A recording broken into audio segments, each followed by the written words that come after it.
Good evening, Leader of the Opposition. I have a couple of concerns. One is, when it's come to elections, we always select the best out of worst as per the current context. Right? Mainly SJB as a party, what would be the value proposition? Because everybody is complaining about the current or present government, and there are disappointments, but it will not be the reason for us to vote towards SJB. So there should be a kind of a value proposition. We should know about it. And as the gentleman correctly said, there will be 45 months to get into next election. But what would be the SJB strategy to change the current perception? Because me as an individual, I have no reason to select SJB as my alternative. There should be a reason, so I need to understand.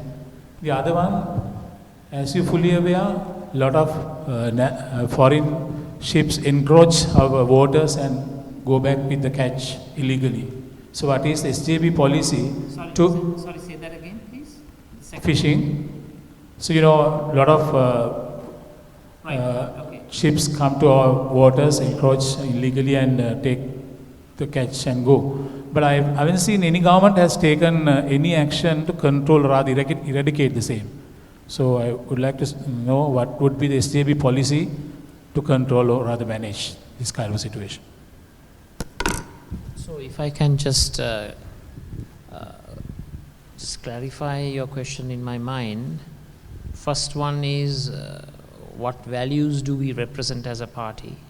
Correct. Is that right? And the Correct. second is, what would be our remedial measures for illegal fishing in our shores or in our coastal regions, right? Correct. Okay. We are a party that follows a middle-of-the-path approach. As I mentioned before, we believe in the free market system, but capitalism with a human face, where shared prosperity and equitable growth, inclusive growth, would be our main objectives. We believe in the maintenance of the welfare system, free health and free education. But in the long term, I think we have to have a means-tested mechanism so that the super rich and the super elite were to question the fact that do we need to provide resources in terms of free health and free education for those who are in the upper strata of the economy. So we will be meticulously focusing our resources on areas and subjects where it's necessary. We will also follow a policy of non-alignment, and a future SJB government would be guided by the principles of achieving national interest. We will be defining national interest in terms of internal governance and external relations. We will have a very surgical, strategic approach to our external relationship with all the countries. We will deal with them on a bilateral basis, and we will always ensure that in our relations that we achieve comparative advantage and competitive advantage. I'm just giving you a broad outline of our policies. We will base our development policy on 4 main pillars: knowledge, information, intelligence, and new technology. Those are the 4 main pillars that we we will be basing our future governmental policy in terms of development. We will be promoting the establishment of industrial parks, which will provide adequate inducements and incentives for foreign investments to come in and set up business here. We will also use Sri Lanka's advantageous geographical location to add value to our country. Successive governments have failed to realize this. We as a country are blessed with a geographical location which has been the prime interest areas for the so-called competing powers in international society. So rather than the country that possesses the advantageous geographical location dictating terms in such a manner so that we get a priority, so that we get an advantage from our relationship, it's the other way around. It's as if the foreign countries own our land, and they are the main owners of our country. You know what I mean? I mean, we possess the geographical advantage in terms of location, but it's the other side of the coin that dictates to us the terms on which international relations should be conducted. That will not happen with the SJB government, I can assure you. We will move ahead with the fourth stage industrialization process, which most medium and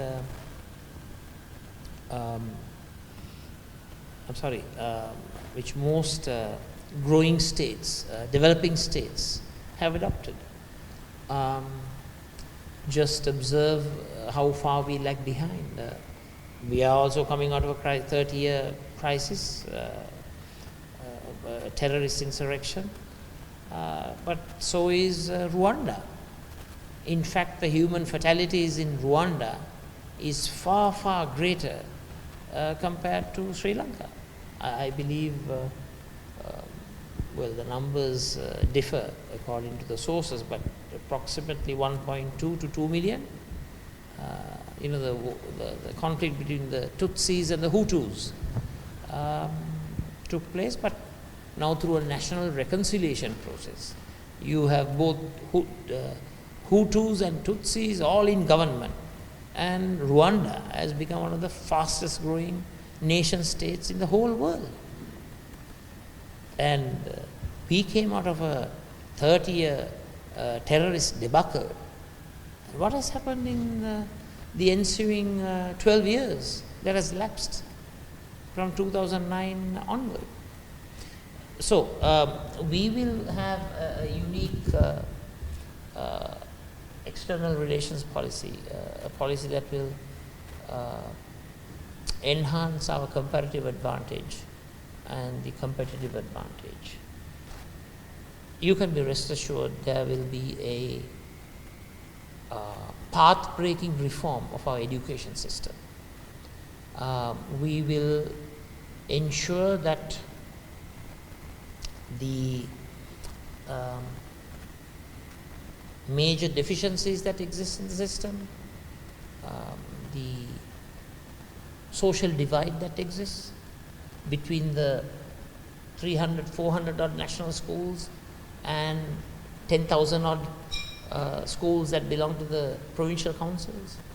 There's a huge social divide in the school system. There's a scarcity of maths, science, English teachers. And when I mean English teachers, teachers who have adequate capacity in teaching correct linguistic skills and grammatical skills. Spoken English is something that is lacking in our English teaching system. We will certainly be encouraging STEM education. Science, technology, English and maths.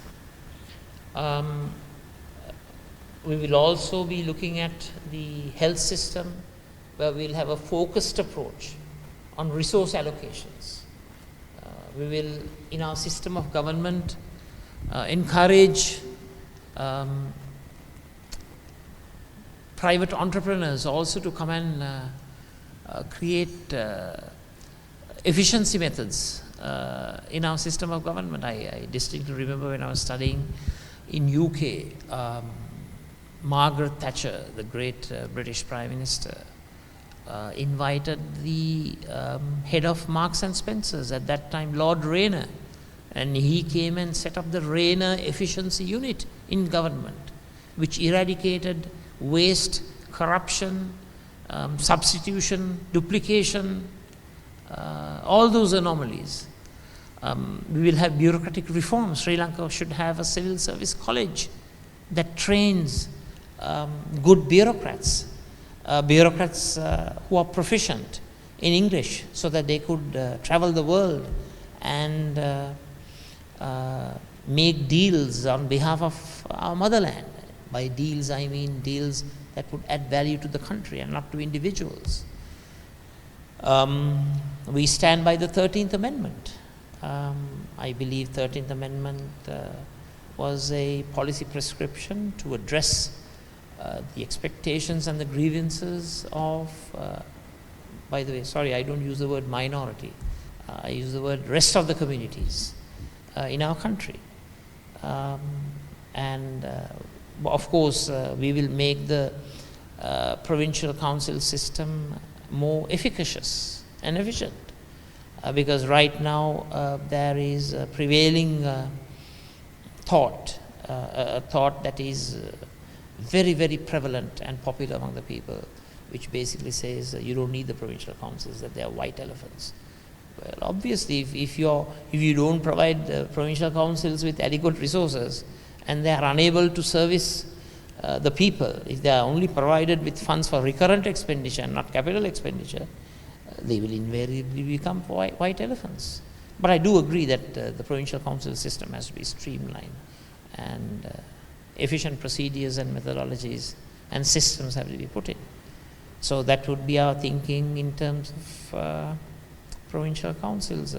Take the agricultural sector.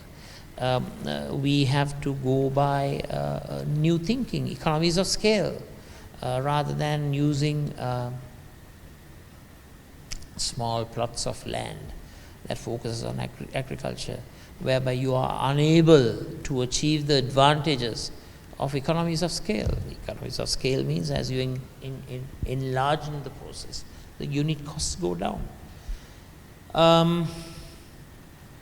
I think still there are a lot more that could be done in the irrigation sector. There are large amounts of water that's just going into the sea without being stored, both for agricultural purposes and drinking water purposes. As a country, we still have inadequate coverage, I believe, in terms of pipe-borne water systems, which households have access to, which has a direct correlation to the health of individuals and their longevities in terms of how long they live. I'm a great believer and a big fan of the IITs and the IIMs that exist in India, Indian Institute of Management, Indian Institute of Technology. We will replicate that in our country to have 332 centers of excellence in all of the 332 divisional secretary areas, which will impart knowledge in terms of new technology, robotics, artificial intelligence, computer science, information technology, so on and so forth, software engineering, hardware engineering, and make sure that our student population is converted in time to being high-skilled labor resource that is employable throughout the world, not merely in Sri Lanka. We will follow a very, very stringent and vibrant policy in terms of the environment. And if I may couple the first and the second question, you asked about the fisheries sector. I think the fisheries sector is a sector that is totally and absolutely neglected. It has been neglected by successive governments. The United Nations Law of the Sea Conference on 2 occasions, UNCLOS 1 and UNCLOS 2, they have allocated island states with an exclusive economic zone running into 200 nautical miles from the continental shelf of our country. And we have not gone into international collaboration to go for sustained exploitation of sea resources. That's something that we will explore and implement. And we will have a supervisory mechanism to look at illegal, unregulated, irregular fishing. And we will be very strong in our negotiations with our neighbor in terms of encroachments that take place into our territorial waters. So by and large, in terms of policy with SJB, make no mistake, it will be a breath of fresh air. And I invite you to support us. And if one poses the same question, why did you all vote? I mean, not you all. Why did a majority of the people vote for Flowerbud? I mean, I would classify the voting behavior as being totally unrealistic and insanity prevailing. You should have, the country should have seen the fact that the presidential candidate was highly protected, very limited access to people, especially journalists. Now you have the freedom to ask any question in any sector. These are not set up stuff. These are not choreographed. We have not sent questions to you in advance. These are impromptu questions. But nobody in our country questioned the fact that my colleague, the present president, was highly insulated and protected from questioning. One occasion, he was questioned on a wide range of issues, and he bungled, and he made a mess out of it, and from that day onwards, there were no press conferences, whereas any individual in our country have access to us, can point the finger and ask any question. So that's the freedom that people must cherish. That's the freedom, and that's the new system that our people must engage with. And I would encourage the questioner to support us, and not only support us, but try to convert others who were misled and deceived by propaganda and stage shows. People were deceived by a well-directed teledrama called Patriotism. Everybody thought that it was authentic, but now it has become farcical patriotism, what I might call pseudo-patriotism.